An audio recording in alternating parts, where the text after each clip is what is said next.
Rebonjour les amis. Cette fois-ci, Ézéchiel est pratiquement rendu au bout de ses efforts envers la Jérusalem terrestre.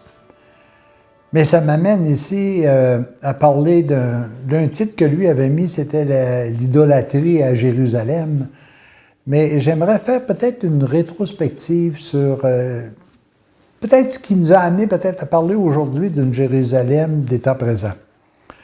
Vous savez, la Jérusalem céleste, telle que l'a vu notre ami Jean dans le Nouveau Testament, c'est ce que nous avions au tout début.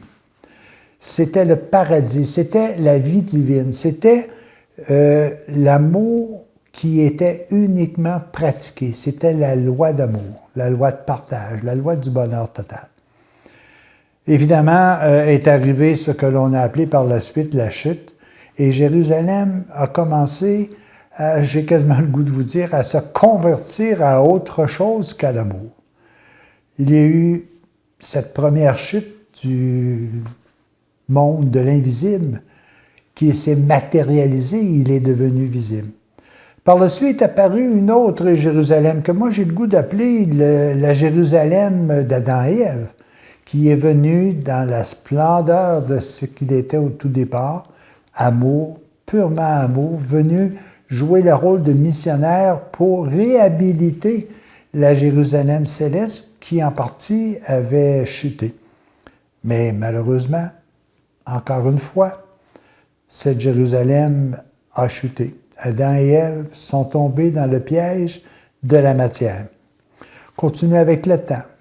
Continuez avec la venue du peuple de Dieu, avec les prophètes, avec les juges, avec toutes ces personnes-là qui viennent pour nous donner le goût de revenir tel que nous étions. Parce que nous avons toujours été à la recherche du bonheur, de la paix, de la joie, de l'amour.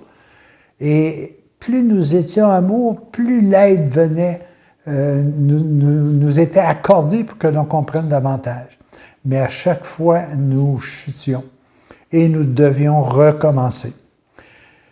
Jusqu'au temps d'Ézéchiel, où là, Ézéchiel, face à Jérusalem qu'il voyait, dit, écoute, c'est incroyable ce que l'on voit dans la Jérusalem céleste. On voit la présence d'à peu près tout ce que moi j'ai le goût de vous dire des 7 péchés capitaux. On voit de la colère dans la ville de Jérusalem, on voit de l'avarice, on voit de l'envie, on voit de l'orgueil, de la gourmandise, de la luxure. On voit quand même une déchéance quasi totale. Et là, il dit, écoutez, malgré tout ce que Dieu fait pour nous, il vient nous enseigner, il vient nous faire comprendre. Bon, il va être obligé de vous laisser selon la loi de l'homme. Vous deviendrez responsable des actes que vous avez posés. Et c'est ce que Ézéchiel voyait dans la Jérusalem. La question que je me pose aujourd'hui, est-ce que ma Jérusalem des temps présents n'est pas encore un peu bafouée à travers tout ça? Regardez la Jérusalem aujourd'hui, qui est un carrefour d'une foule d'éléments. Au temps de Jésus, c'était peut-être une population de 50 à 80 000 personnes. Aujourd'hui, la Jérusalem que nous connaissons sur le plan physique est un carrefour aussi de différentes façons de penser, de différentes façons d'exprimer la spiritualité. Mais ma Jérusalem intérieure, moi, est-ce qu'elle n'est pas habitée ce qu'on pourrait appeler des 7 péchés capitaux? Est-ce qu'à l'intérieur de moi, je n'ai pas un peu ces éléments de colère à l'occasion? Est-ce que je n'envie pas le bien d'autrui? Est-ce que je ne suis pas avaricieux de mon temps, comme de mon argent, comme de mon avoir, comme de ma possession?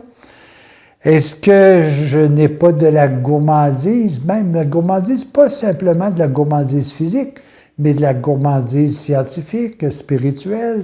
Est-ce que je ne veux pas plus savoir? Est-ce que je ne suis pas habité par une Jérusalem qui est un peu idolâtre? car on ne sait pas où se placer véritablement. Est-ce qu'on se place sur ce qui est éternellement vrai, l'amour de Dieu, la paix, la joie, ou est-ce qu'on ne se fait pas des petits idoles ici et là, des petits dieux ici et là? Ben, je pense que c'est ça qu'on vit. Et notre ami Ézéchiel, quand il voit la Jérusalem, il dit, oh, on a beau essayer de tout régler par la sagesse, en essayant de vous faire comprendre, mais si vous ne voulez pas suivre ce chemin-là, nous allons devoir vous laisser libre aux responsabilités des actes que vous avez créés. Et c'est ce qui, malheureusement, il est en train de constater. Il dit, j'ai tout essayé pour vous présenter l'état dans lequel vous êtes, pour vous enseigner ce que Dieu vous a présenté comme étant un élément de solution à votre situation. Il vous a même dit, Dieu, écoutez, si je vous laisse à la conséquence de vos actes, vous aurez de la souffrance, vous aurez de la tristesse, vous aurez de la douleur. Mais malgré tout ça, est-ce qu'on veut véritablement changer aujourd'hui?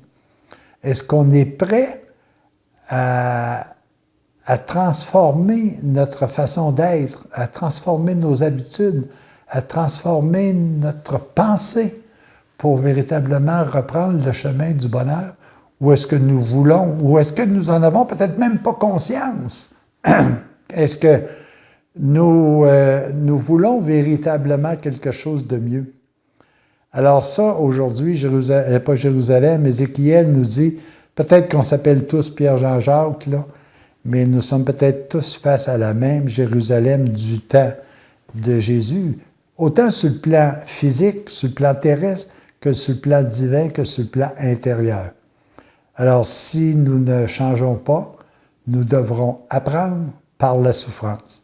Si nous ne voulons pas apprendre par la sagesse, nous devrons apprendre par des périodes plus difficiles qui nous feront réfléchir. C'est un peu comme mon père me disait lorsque j'étais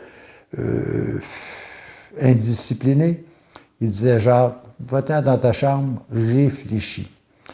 Peut-être qu'aujourd'hui, ça sera dans la souffrance, dans la pauvreté, que je devrais réfléchir et apprendre davantage. Jérusalem passé, Jérusalem présent, mais Jean l'a dit, ce sera le Jérusalem céleste auquel nous sommes tous appelés. Dans combien de temps? Ça dépend uniquement de nous. Les amis, à la prochaine.